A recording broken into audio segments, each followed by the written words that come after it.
All right, and welcome back to the donation card, where I get fucked every day. Uh, Man, this has been probably my worst stretch of college basketball I've ever had in my 3 years of betting the sport. Yeah, there's really not much to say. North Carolina, this was just a situational play. Stupid. I shouldn't have even thought about backing them. Letdown spots are real, and statistically they are a great bet, but I don't think I'm gonna do it when the team that I'm betting on is just historically dog shit. So that was just a bad play. Prairie View, one of those games where the numbers just didn't result in what I expected. They basically were even on turnovers that entire game, despite that was the main reason why I liked Prairie View in the first place. So their only edge became nullified, and the other team is just better at shooting. So obviously they lost that game outright. Alcorn added it late. So probably most people are just on an 0-5 day, but I did like their spot here against the classic Mississippi Valley State fade. Number 4, Nicole's. I don't even know what happened in this game. They were winning this game by like 12 early on. I thought it was going to be like a comfortable game, and then they gave up like a 28-7 run, ended up being down by 10, and they just stayed down by 10 the entire game. So yeah, I don't know. When I play home teams, they just implode. They never come back. Anyway, UTRGV, they were winning or close this entire game, and they randomly implode in the last like 5 minutes, giving up just a shit ton of points, and they end up losing this game by like 11. And Campbell woke up maybe in the last 5 minutes, but they looked absolutely fucking terrible. They only put up 26 points in the first half, got outscored by like 10. I don't know, man. Like, I don't know how I'm losing these games so badly. It seems like nothing is going my way. I don't know if I'm capping them wrong or I'm just getting unlucky, but this is just such a terrible streak I'm on. So I fully understand if you want to fade me. It might be very profitable to just take the opposite side of whatever I like today, because I do like 8 games. But I'm going to avoid these dog shit teams. Trying to focus more on just playing the teams in the top 50, top 100, especially now that the tournament's coming up. I want to get a little bit better at capping these games. So let's get into the 8 games that I'm going to be betting for tomorrow. All right, game number 1, we have Auburn heading on the road to play Vanderbilt. Now, I really like this spot at home for Vanderbilt. They have been a solid home team, and I think this is just a good spot. Obviously, Auburn, on paper, is a much better team. They're arguably the best team in college basketball, at least the best offense in college basketball. But this Vanderbilt team, they are scrappy at home. And this Auburn team's kind of in an awkward spot. First of all, Auburn is coming off the first game on a pretty significant travel spot, over 250 miles. And they do typically win games when they don't travel too far, but they keep games pretty close. This is the matchups where they almost lost to South Carolina. They kept that game within 3. Georgia by 2, LSU by 13, Mississippi by 10. It seems to be kind of a trend in terms of the competition that they're playing, that they don't play teams nearly as blowouty on the road, especially on their first game of a travel spot. And this Vanderbilt team is the complete opposite. When they're playing at home, they are an elite team. They've beaten, in their last 4 games at home, they beat Texas, Kentucky, Tennessee, and South Carolina. 3 of those teams are elite. South Carolina, when they did beat them, that's when they were playing some of their best basketball. Secondly, we're getting Auburn in what I would say is a pretty significant look-ahead spot. They're coming off a tough loss against Florida.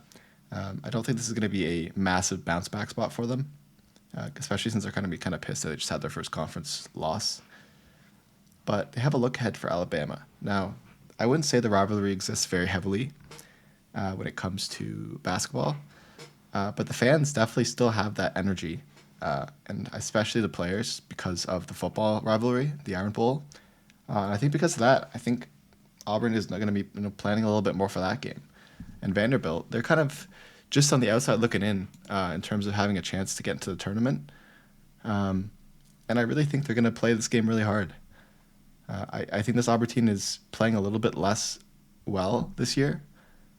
And I think Auburn's going to find Vanderbilt's going to find a little bit of success here offensively. Vanderbilt is a team that, they don't really shoot the ball that well. They're not top 50 in any percentage, but they are a team that, slams the boards. And I think they're going to get a lot of opportunities on the offensive boards. One thing that Auburn does not do well, they're ranked 178th in, giving up second chance opportunities. Obviously, they have played a really tough schedule, but I still think Vanderbilt's going to find success there. Auburn does foul quite a lot. They're outside the top 200 in free throws allowed, so I think Vanderbilt's going to get a lot of free points there. And yes, Auburn is probably going to shoot lights out. Vanderbilt's defense is not phenomenal, especially from three. But Auburn's stats on the road are significantly worse, and Vanderbilt's are significantly better at home. So I think Vanderbilt has a good chance to keep this game close enough. I think they maybe even run away with it early on. Auburn typically is kind of sleepy in the first 20 minutes of games, and then Auburn probably comes back, wins this game by 5 or 6 in the free throw battle. But I really love the spot for a Vanderbilt team that has been playing incredibly well at home. Give me Vanderbilt as my first game as home dogs. All right, game number 2. We have Florida heading on the road to play Mississippi State. Now, I'm a little sussed out because this line feels a little bit too short. But I just think this Florida team on paper is this significantly better team. I think this line should be at least 3, especially for a much better road favorite. But Florida, they've been a top 5, top 10 team all season. Mississippi State has been kind of hinkering around the top 25. But overall, I think they've been closer to like a top 30, top 35 team, mostly because they can't really handle the step up in competition. They are 1-6 against the spread against ranked teams. It seems like a lot of their big wins come against mediocre average teams like your Georgias of the world. But Florida is showing to be an elite SEC team. 20-3, they have all the momentum coming to this game. They're the better team, and if you look at their matchups, they're a team that shoots a lot of threes.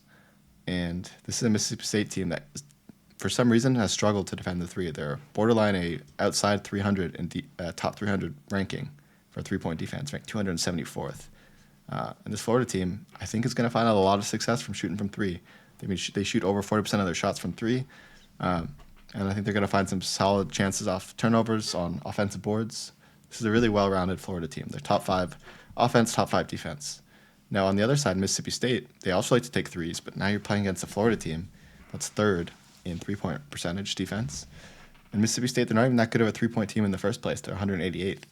I think where Mississippi State will find their points are probably off of, steals and off the glass too, but still Florida's not that bad at either of those. And I just think this is a weird spot. It's not really a letdown in my opinion for Florida. Like, yes, they beat Auburn, who is arguably the best team in college basketball right now. But Florida's a top 5 team. Like, it's much harder for kind of letdown spots in these positions. If they had played a team like Houston, who plays like exhausting defense, that makes teams kind of an auto fade after they play Houston, I'd understand. But Auburn's defense does not play that aggressively. They still give up a lot of points. Florida put up 90 points on them.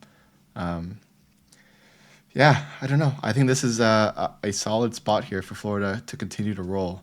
And if you look at Mississippi State's schedule, you could argue that for them, this game might seem like a wash, like they don't think they're going to beat it.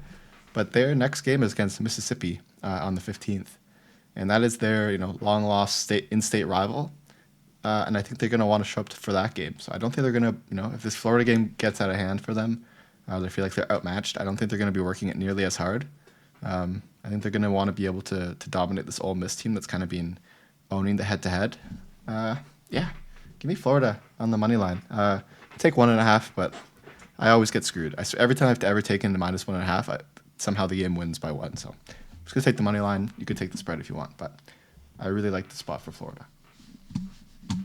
All right, game number 3. Arizona heading on the road to Kansas State. Originally, in this spot, I had the Purdue game, but it's thrown me off a little bit too much. The line seems a little funky. I do think Purdue wins that game outright, but I'm not going to make it an official play because the line's just a little too sus for me. But this line's a bit weird because, in my opinion, Arizona is miles above this Kansas State team and matches up really well against them.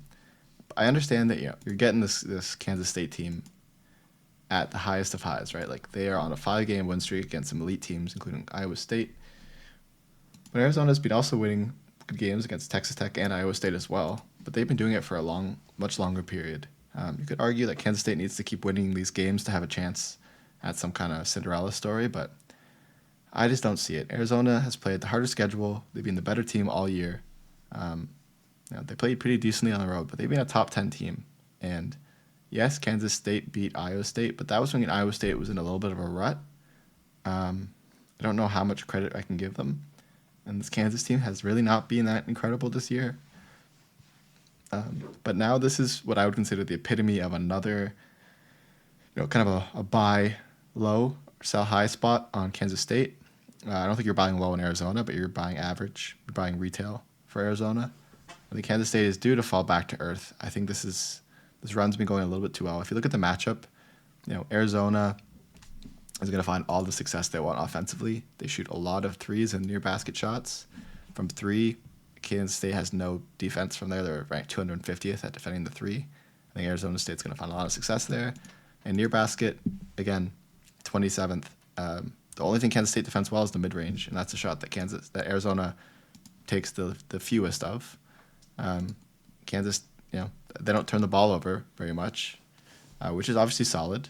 I think that's going to do them well. But offensive board-wise, I think Arizona's going to find a lot of success.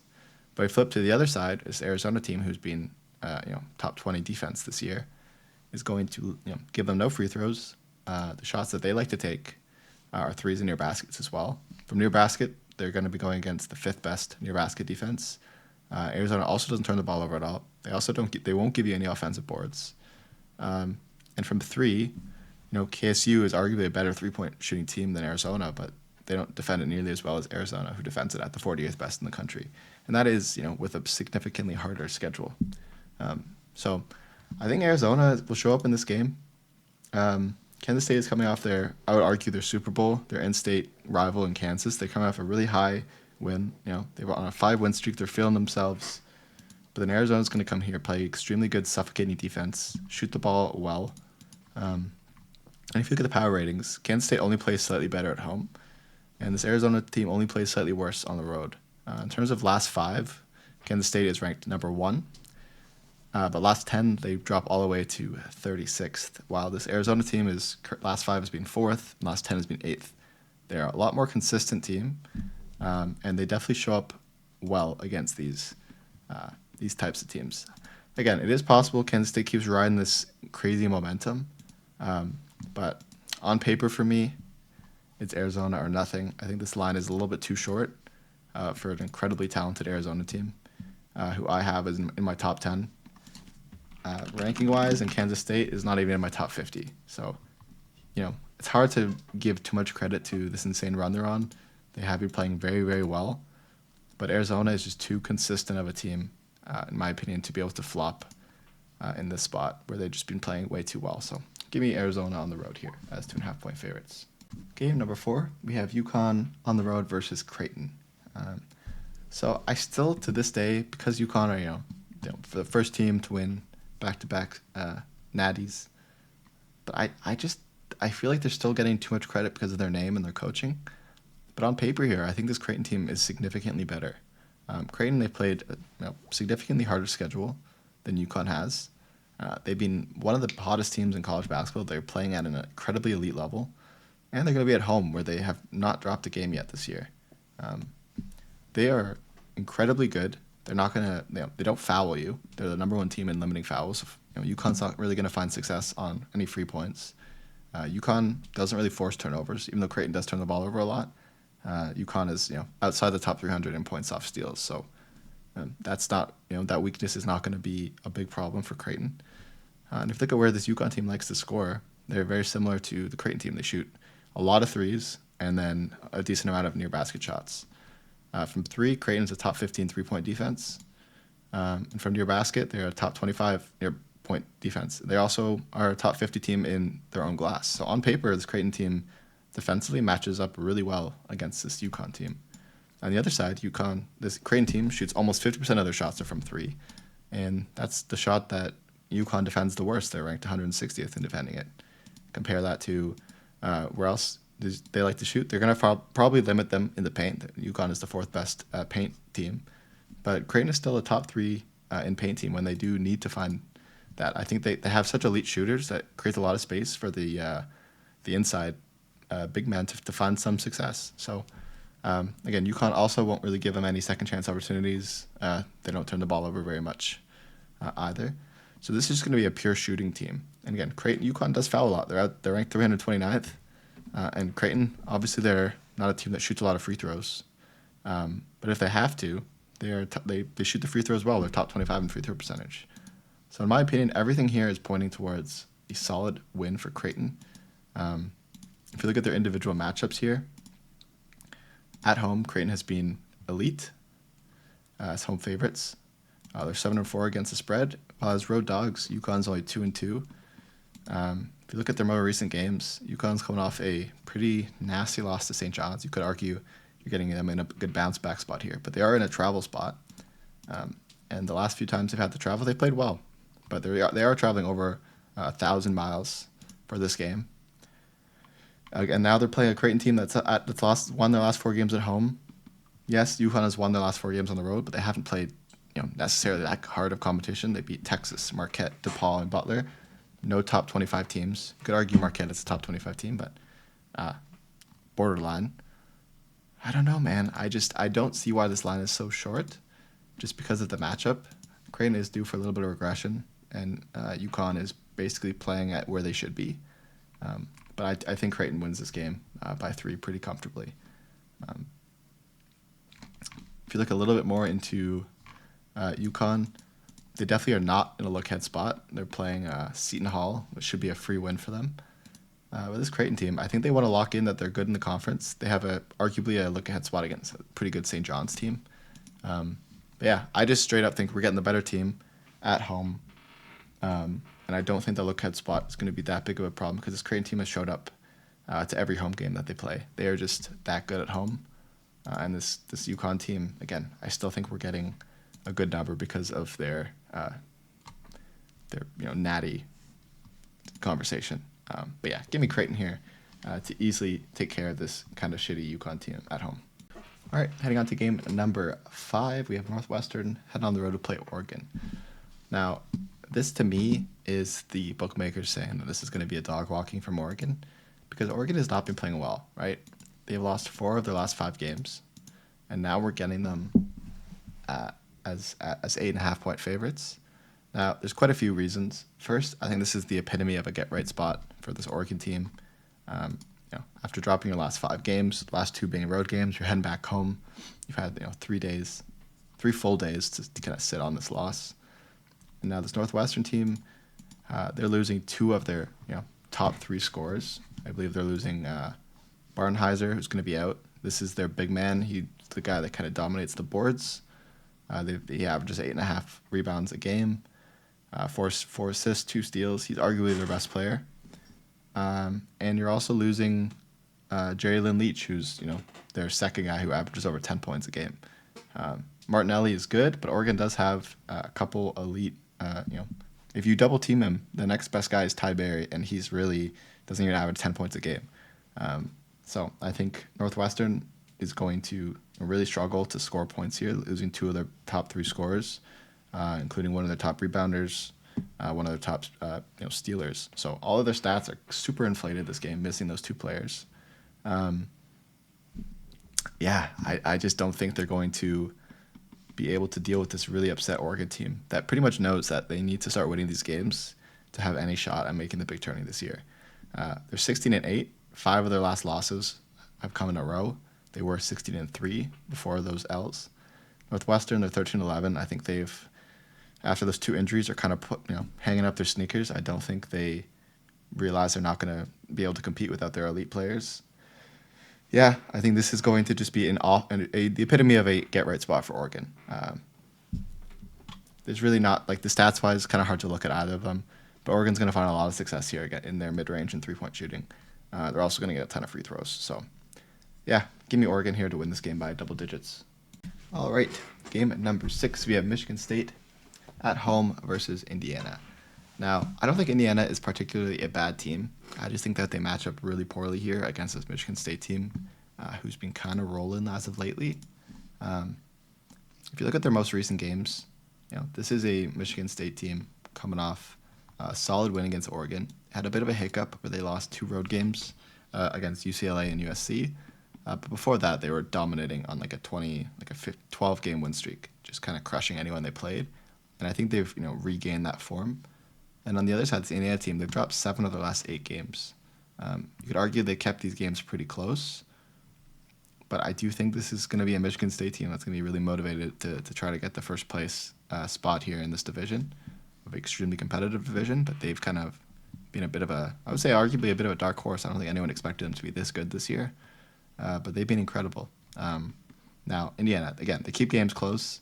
My only kind of fear with this line, but again, their last game was at home where they lost to Michigan by 3. Now they're traveling, over 200 miles, and in those are those spots where they typically have gotten blown out. Their last times they've traveled over 250 miles, they lost to Wisconsin by 12, they lost to Iowa by 25, Northwestern by 9, and at home, this is where Michigan State dominates their most games. This is where they beat Minnesota by 22, Oregon by 12. We're getting them in a great spot here at home. They're still a top 20 team. And this Indiana team falls off a little bit, dropping to rank 70th. And yeah, I still think the stat holds true. But Indiana, if you look at their stats, they play their worst against top 50 teams. Outside of the top 75, they are elite against middle of the pack teams. And on the other side, this is the Michigan State team, who isn't that great. Also against top 125 teams. But once they play these teams like Indiana, who are right in the middle of the top 100, they're a top 5 team. They are really elite at playing these teams. So I do think we're getting these two teams in two different spots. Michigan at home, where they play their best ball. They're going for the Big Ten win record. I think this game could go down to free throws, but yeah, give me Michigan State to just completely dog walk this Indiana team. All right, looking at the final game that I like for today, we have Santa Clara head on the road to play St. Mary's.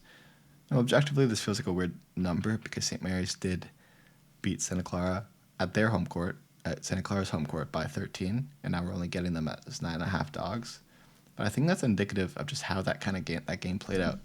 I don't know if anyone remembers watching that game, but close to the end of the half, the game was tied 24-24 with 2 minutes left.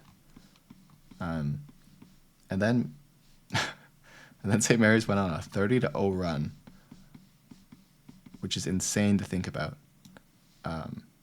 Took Santa Clara until with 10 minutes left in the second half to score their next basket. And then they kind of went on a little bit of run and brought the game down pretty close. But it's hard to believe that Santa Clara will let that happen again. That was national headlines, front page Reddit. That was super embarrassing. And other than that run, they were playing really competitive basketball for most of the game. I'm not exactly sure what happened. Maybe their shots stopped falling, but I'm sure they're going to watch the tape. They were figuring out what the hell went wrong in that insane run. And they're going to have a lot of bad blood here. This is a classic revenge spot. It's a really short travel. St. Mary's obviously is the better team. But I think Santa Clara is going to find some success from 3. I think that's the biggest problem here is that St. Mary's does defend their paint really well. They're the best team at limiting offensive glass, and they defend the paint in the top 10. And so I think Santa Clara, what happened in that run is their threes just weren't falling. They were getting aggressive defense played on them, and they weren't hitting their threes. But on the other side, St. Mary's is not necessarily that great of an offensive team. I think Santa Clara will lock them up a bit. And I don't know. I think that if Santa Clara's threes start falling, I think they're going to be playing with much more energy than the St. Mary's team. I might even sprinkle the money line. I think if Santa Clara does cover, there's a good chance that they're probably close to winning outright. Or if St. Mary's could win this game by 25, who knows? But getting 9.5 points against St. Mary's in a total that's probably expected to be really low. I'm not even sure what the total is. Let me scroll here.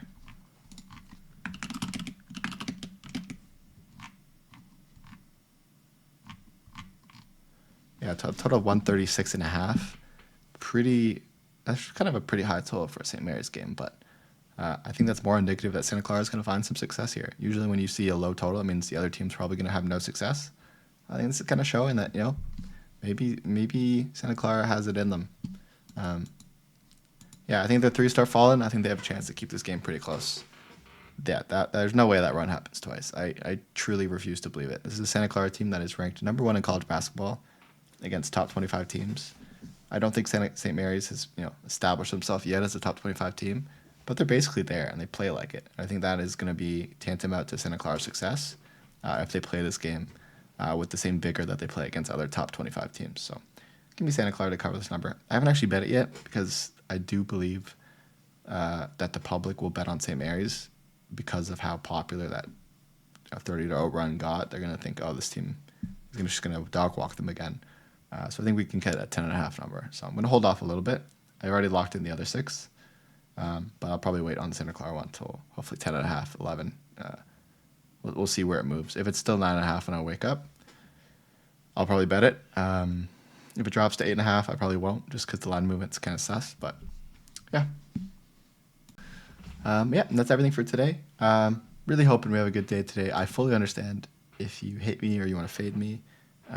This has been one of the worst stretches of college basketball I've ever had. And I've been doing well in every other sport. I went 3-0 in NBA yesterday. I went 3-0 in NFL the night before. It just seems like this sport has my number right now. So maybe I'll start uploading videos for NBA. It has been by far my best sport. I think I'm on like a 38-11 run on totals and spreads. So kind of wish I was posting those here, but I typically don't look at NBA until like 2-3 hours before the game. So it's kind of trickier to make a video. But if that's something you guys want to see, please comment down below, and I'll try to prioritize doing that a little bit earlier. Anyways, thank you so much for watching, and I'll see you guys tomorrow.